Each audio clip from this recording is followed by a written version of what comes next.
So, about a month ago, I made a video in which I predicted that we were going to see an uptick in the amounts of women getting into older age who are still single, still childless, and who spent like all of their youth chasing careers, and who are basically going to be regretting that and very lonely and miserable because of the lies that like modern feminism has told them.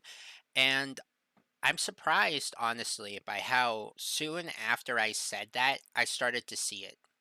Like, I started to see clips like the one I'm about to show you, among and others, kind of proving that feminism and this whole ideal of being the boss girl who works all her life, who don't need no man, who her fulfillment is in her career, it's a lie, and it's not what truly brings joy to most people, men or women, but especially not to women. And since the topic is feminism, I'm going to be focusing mostly on how it affects women and not men, but it does affect men, don't get me wrong. So let's roll the clip. I'll play that for you, and then I'll explain why I think this is such a problem. And I think that this is only the beginning of the sort of the boss babe regret phenomenon that we're about to see, I think, come into focus. She gets up and she says, Patrick, this is very hard for me to say this. And let me tell you why it's very hard. I said, what's that? She says, ever since in high school, I wanted to prove to men that I can beat them. So when I graduated high school and college, I opened up my salon. We do very well. I've made millions of dollars. My people and my work that work at the salon, they do very well for themselves. I drive a nice car. I have a nice house. I have money. I have millions. I don't worry about any of that stuff. You know what decision I made last night? I said, what's that? She says, I want a husband. I no longer want to compete with men. I need them. And I'm like, what? She's saying this in front of 2,000 people with her sister sitting right next to her. Wow. And now she's getting emotional. How many 65-year-old women do we have to hear saying that I marched with the feminist movement and I bought into the fact that men are the enemy? I've never been married. I'm alone and I'm miserable and I wish I would have never bought into that philosophy. So there we have it. We are going to see a lot of women like this, I think. I said this before, but it's coming more into focus now. Feminism has sold women a lie. It sold them the lie that men are this evil obstacle that you have to overcome, that they're a barrier, they're a threat, they're a hindrance that you have to get over in order to be happy and successful. And the way you're happy and successful is by a successful career. And that's the only way that you will ever find lasting happiness, is a successful career with men as an absolute afterthought and maybe not even a consideration at all. But the truth is, that's a lie. It is. Even with men who are definitely more likely to get feelings of satisfaction out of a career, even for men, just a career is not enough. And that goes double for women. And we're going to have a lot of people waking up to this. We are going to have a lot of women realize that they made a mistake, just like he said in the video. They're going to wake up and they're going to be barren, they're going to be old, they're going to look around their house and it might be a nice house because they worked their asses off for that house. And it's an accomplishment that they were able to afford such a house.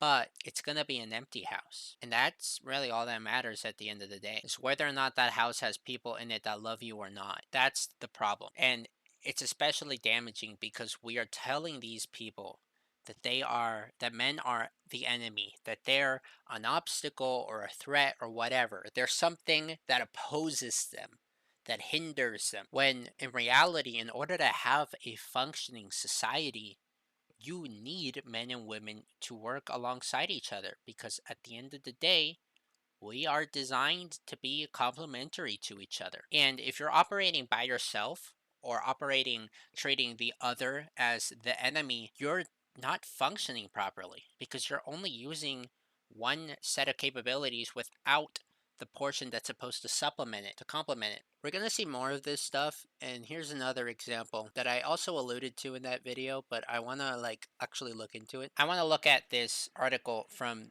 the Washington Post, which I know is not a very reliable news source, but I think this article was still compelling, and I still think it's important to discuss regardless. This article is The Struggle to Conceive with Frozen Eggs. Bridget Adams became the poster child for freezing your eggs, but things didn't quite work out how she imagined. So this is an article about obviously a woman named Bridget Adams who was a big advocate for egg freezing, and she froze several of her eggs, and it was all so that like women could pursue like the feminist dream, you know, they could, you know, focus when they were young and fertile, they could focus their efforts on their career and working and being a boss babe, and then once they kind of got more established, then they could have children later. That's how feminism works, is it treats family and childbirth as an afterthought that you can maybe consider once you have the career down instead of the primary thing. Bridget Adams caused a sensation 4 years ago when she appeared on the cover of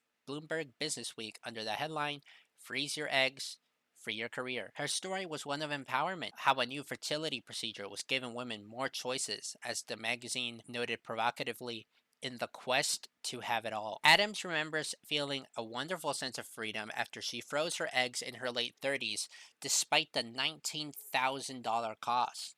Her plan was to work a few more years, find the great guy to marry, and still have a house full of her own children. Things didn't turn out the way she hoped. This is like kind of what she bought into and what she was advocating for. You know, it seems like she was a genuine believer in this, as well as an advocate, which is not always the case. That's the feminist ideal. You find a guy to marry and have kids with later, you know, in your 30s and your 40s. And even then, that's kind of an afterthought because, like, you know, men are pigs and all that jazz. But that's not how biology works. Like, it just isn't. You start losing your fertility at 25 as a woman, and by 30, it starts to take a nosedive. Like, if you want to have kids, you need to do it before you hit 30 if you want a good chance, and you have to do it like before you hit 40 if you want it basically at all. Like I think it's pregnancy after the age of 35 is considered a geriatric pregnancy, which has a whole bunch of complications, risk of miscarriage, risk to the health of the mother. It all jumps up dramatically, you know,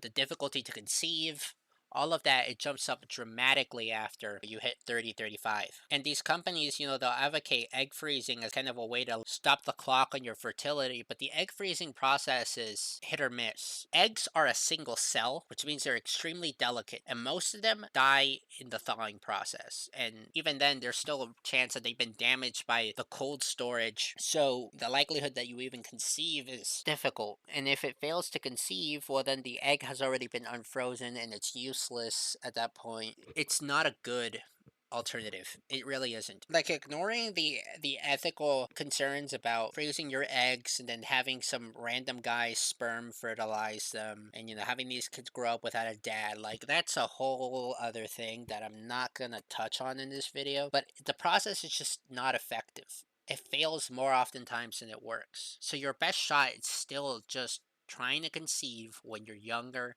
and when you're fertile and not putting it off and gambling it all on this process. And unfortunately, she decided to gamble. In early 2017, with her 45th birthday looming and no sign of Mr. Right, she decided to start a family on her own. She excitedly unfroze the 11 eggs she had stored and selected a sperm donor. 2 eggs failed to survive the thawing process. 3 more failed to fertilize. That left 6 embryos, of which 5 appeared to be abnormal. The last one was implanted in her uterus, and on the morning of March 7th, she got the devastating news that it too had failed. Adams was not pregnant, and her chances of carrying her genetic child had just dropped to near zero. She remembers screaming like a wild animal, throwing books, papers, her laptop, and collapsing to the ground. So clearly this is a woman who really did want to have kids. Like I know there's a lot of like feminist girl boss women who don't want kids at all. That's increasingly common now, and it's very depressing, but that's the reality. But she did, right? She very clearly did. She had like this whole roadmap for her life built up. Oh, I'm gonna work until I'm 40. I'm gonna get married, and then I'm gonna have kids. and it's gonna be great. I'm gonna spend my twilight years with my kid. The goal, that's the girl boss dream. But that's not really that feasible. Especially the working until you're 40 and expecting to have kids. That's not how your biology works, as I've been over already. If you wanna have kids, especially as a woman, you really have to make it a priority. That's why I think is one of the reasons why men tend to marry, like older men tend to marry younger women, is because they want children. And you can't have children with a 50-year-old woman. That's the lie. That's the delusion that they sell to women. And it's going to start catching up with them. It already is. I'm seeing it more and more. Women in their 30s, women in their 40s being like, I should not have believed in feminism. I was lied to.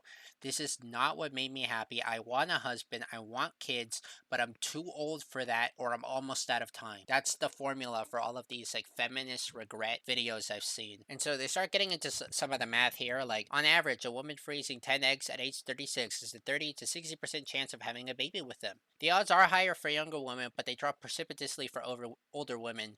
Obviously, whenever you freeze those eggs, like whatever age you are, it's going to give them a better chance, but it's still difficult. It's still a problem.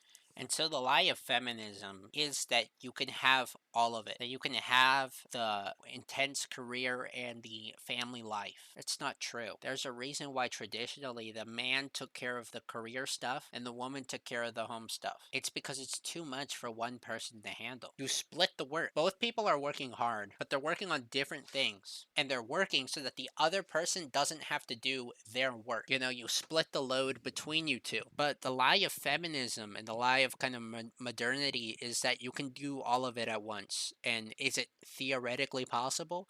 Sure. Is it a good way to live your life? Is it beneficial for you most of the time? No. And if it was good for society, we would have been doing this since ancient times. You know, in the age where people were much more familiar with death than we are now, where family was critical to survival, if there was a better way of doing things, from a pragmatic standpoint, they would have done it because survival was the most important thing. But they chose to do it that way because it was the best method. And I think that's still true in the modern age, even though we don't have a lot of the same selection pressures that we used to, just for general quality of life for both people involved. I'm very scared for what's going to happen in the future because feminism, or at least like modern feminism, right? Like not like the, 1920s feminism, which was very different from feminism today. Feminism now is a lie told to women to get them to hate men, to get them to selfishly pursue a career instead of a family. And many of them are starting to wake up and realize, I made a mistake. I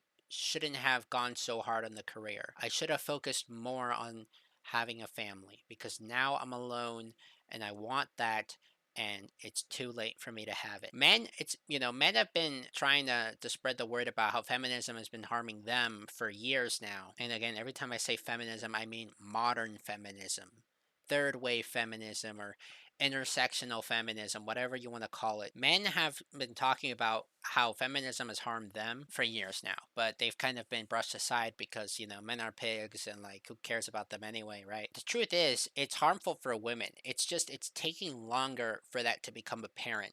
But it's starting to become apparent. I just hope that as a society, we can kind of wake up and realize your family is more important than your service to some corporation who will fire you if they have a bad quarter. Your career should be a means to an end, a means to support your family, which is your real goal. The career should not be the goal in and of itself. And that's what we've lost sight of, especially within modern feminism. And I really hope that as a society, we wake up to this before it becomes too late. Hi guys, I'm so sad right now because I just came to a realization. These past few days have been so hard for me because you know how men say that women have toxic feminism, and you'll get to a certain age and no one will want to marry you and no one will love you.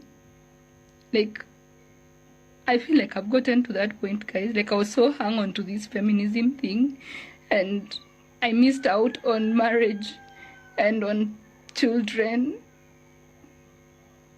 And now I'm at a point in my life where I'm so bitter. I'm so jealous of people who have marriages because they are so happy and their husbands don't even cheat on them. And men are just the best. You know, like right now is when I'm realizing like I can't do without them. And right now I'm like, I don't care like if you are rich or poor, tall, dark, handsome, ugly, me, I don't care by the way. As long as you're a man and you're breathing, like that's the only qualification I need because I'm just so desperate for a husband. Like there's a lot of pressure around me, so if you can deal and propose, I swear I'll behave and I'll marry you immediately. I'll wash your clothes, I'll cook for you, I'll have your children, and I'll be obedient. So, what we see in this example and a lot of others is a phenomenon known as the wall.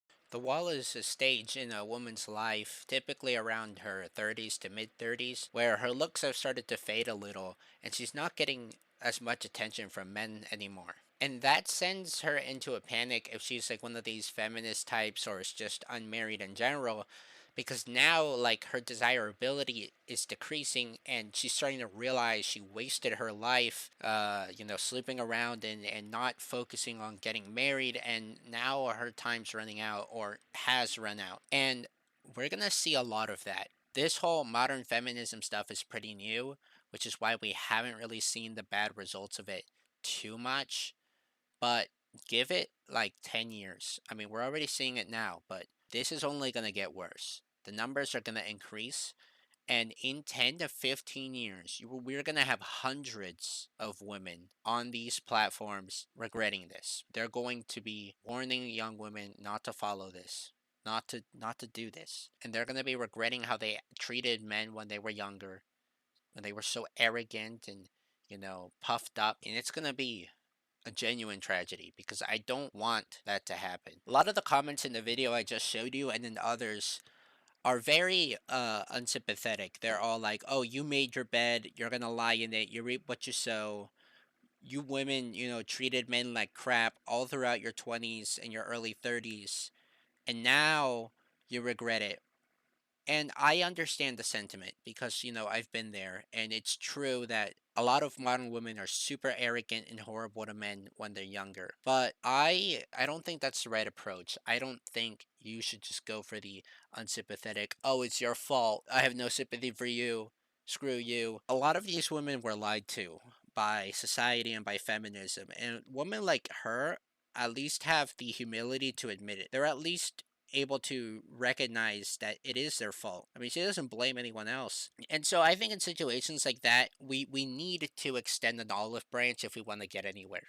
We really do. That's why I'm kind of doing what I am, is because women ultimately are going to be the biggest victims of this. Men are suffering a lot from it too. Don't get me wrong, okay? Especially in the short term.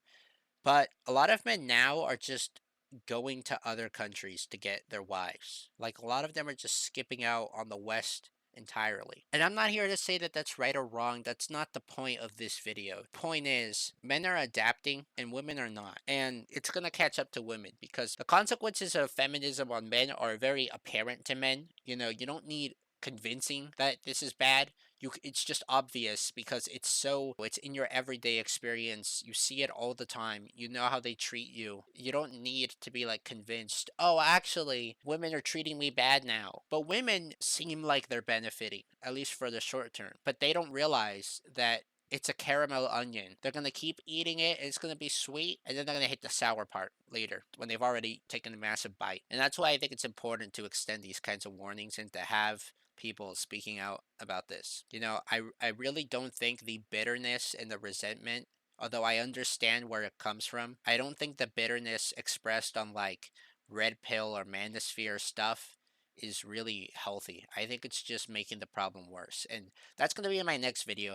My next video is going to be about the red pill movement and why I think that's bad and why I don't like the red pill movement, but also why I deeply empathize and understand why the red pill movement is the way it is and even why it's appealing, because it is. it's appealing even to me because I remember how I've been wronged. And it plays on a resentment that I think is extremely common with modern men. But anyway, another video. It's not what I'm covering today. Please don't forget to like, subscribe, hit the bell, leave a comment. What do you think about this? But please do so respectfully, and I'll see you next time. Thanks for watching.